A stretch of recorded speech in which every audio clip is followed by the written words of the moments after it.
Hello student, कैसे हैं आप सभी लोग। आशा करता हूं कि आप सभी लोग बहुत अच्छे से पढ़ रहे होंगे और अपनी स्टडी में ध्यान दे रहे होंगे। आपका बहुत बहुत थैंक यू कि आप मेरे चैनल को डे बाय डे प्रमोट कर रहे हैं।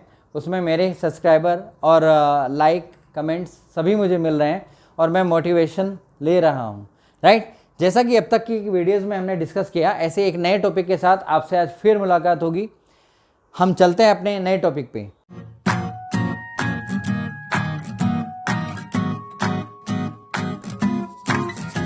Linear equation in two variables. First of all, होता क्या है लीनियर इक्वेशन। इक्वेशन तो हम जानते हैं, जिस एक्सप्रेशन में इक्वल का साइन आ जाता है उसे हम इक्वेशन के नाम से जानते हैं, राइट। लीनियर का मतलब when the maximum power of variable is 1 then we say that it is a linear equation. अब अगर हमें इसका सॉल्यूशन फाइंड करना है, suppose we have 2x plus के 3y इज इक्वल टू 6। यहाँ पे x की पावर 1, y की power 1, so it is a linear equation in two variable.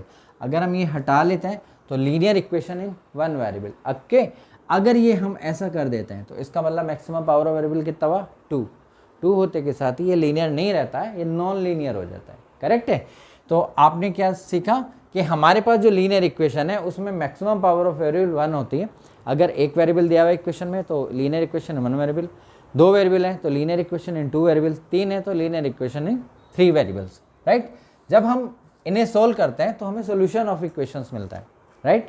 For example we have a1x plus b1y plus c1 is equal to 0, a2x plus के b2y plus के c2 is equal to 0। Suppose we have 2 equations, ठीक। Variable भी हमारे पास unknown 2 हैं, equation भी हमारे पास 2 होंगी solution के लिए। हमारे पास जब सॉल्यूशन की कंडीशन फाइंड की जाती है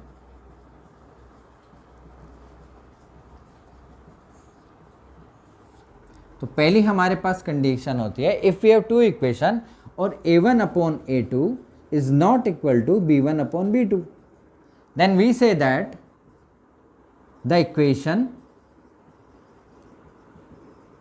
shows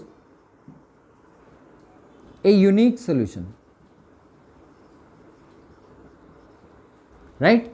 अगर हमारे पास जो 2 इक्वेशन दी हैं उसमें a1 b1 और c1 हमें ज्ञात है, a2 b2 और c2 हमें मालूम है, तो इसका रेशियो और इसका रेशियो अगर बराबर नहीं आता है यानी कि नॉट इक्वल टू आता है, then we say that equation has unique solution.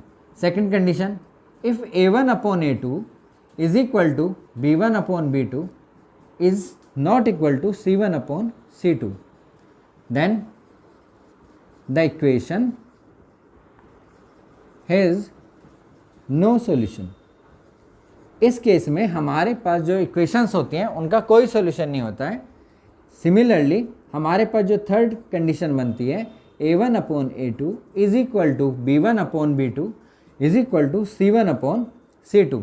अगर हमारे पास तीनों रेशो बराबर हो, a1 upon a2, b1 upon b2 और c1 upon c2, then in that condition we say that then the equation has infinite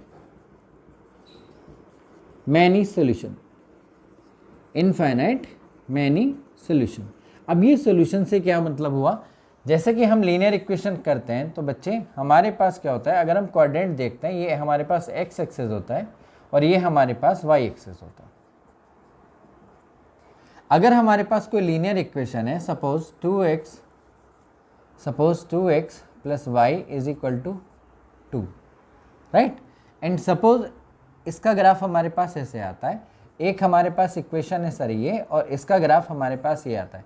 तो अगर इन्होंने किसी एक पॉइंट पे इंटरसेक्ट किया है उसे, बच्चे ये हमने लेट किया हुआ है, ऐसा मैं नहीं कह रहा हूँ कि इस लाइन का ग्राफ ये आएगा इस लाइन का ग्राफ ये आएगा, इसे हमने लेट किया हुआ है। अगर वो एक पॉइंट पे इंटरसेक्ट करते हैं तो हमारे पास कंडीशन होती है यूनिक सोल्यूशन की, राइट। यानी कि पॉइंट ऑफ इंटरसेक्शन अगर हमारे पास एक हो तो उस कंडीशन में हमारे पास होता है unique solution, okay. Second condition, अगर हमारे पास ये एक्स एक्सिस और सपोज करो ये y एक्सिस है, हमारे पास एक लाइन ये है और दूसरी लाइन ये है, यानी कि दोनों लाइन एक दूसरे को कहीं पर भी इंटरसेक्ट नहीं करती हैं। अगर कहीं पे वो इंटरसेक्ट नहीं करती हैं तो ये कंडीशन होती है हमारे पास नो सॉल्यूशन की, क्योंकि जैसे लाइन एक दूसरे से इंटरसेक्ट करेंगी तो सॉल्यूशन होगा सर, और अगर वो नहीं करेंगी तो इट मीन्स हमारे पास कोई सॉल्यूशन नहीं होगा, यानी कि ये कंडीशन होती है नो सॉल्यूशन की। राइट। सिमिलरली ये आपके पास सेकंड था।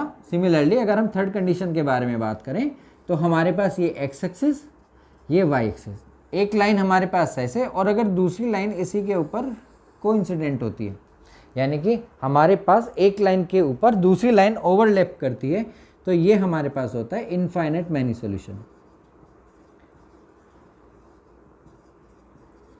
सिंपल सी बात है, आप ये समझें कि हमारे पास ये दो लाइन, अगर ये दो लाइन हमारे पास है और हमारे पास ये दोनों लाइन एक दूसरे को किसी एक पॉइंट पे इंटरसेक्ट करती हैं, तो कंडीशन आती है हमारे पास यूनिक सॉल्यूशन की। अगर दोनों लाइन एक दूसरे के पैरेलल हो, पैरेलल से मतलब एक दूसरे को ना काट रही हो, अगर ना इंटरसेक्ट कर रही हो और कहीं ना काट रही हो, यानी राइट। क्लियर हुआ आपको? इस तरह से हम लीनियर इक्वेशंस के सॉल्यूशन के टाइप्स या नेचर बता सकते हैं। नेचर ऑफ सॉल्यूशन क्या हो सकता है? वो यूनिक सॉल्यूशन हो, वो नो सॉल्यूशन हो, या इनफाइनाइट मैनी सॉल्यूशन हो, राइट।